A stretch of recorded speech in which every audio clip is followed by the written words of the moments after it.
Sudaralun Kejaksaan Negeri Biren resmi menahan mantan kecil Rerep Ara, Kecamatan Jangka, yang terbukti melakukan tindak pidana korupsi dana desa. Mantan kecil Rerep Ara yang berinisial Jas itu ditahan pada Senin sore. Jas ditahan setelah ditetapkan sebagai tersangka karena terbukti melakukan korupsi dana desa dan alokasi dana Gampung tahun 2018 sebesar Rp296 juta. Kajari Biren Muhammad Junaidi didampingi Kasih Pidana Khusus Saifuddin mengatakan kasus korupsi dana desa ini mulai ditangani pihaknya sejak 10 Januari 2020.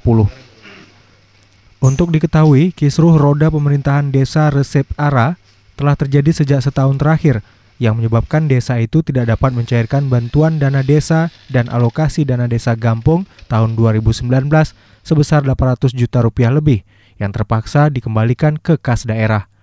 Namun sejak 10 Januari 2020, kisruh dana desa tersebut sudah ditangani pihak Kejaksaan Negeri Biren. Anggaran 2018.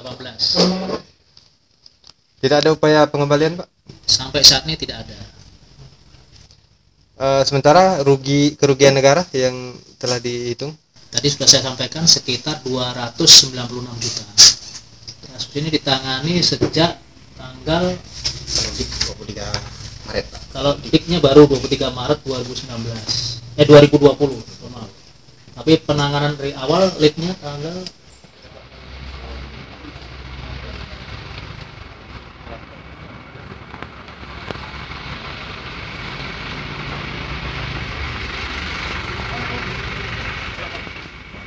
Dari Biren, Ferizal Hasan, Serambi On TV.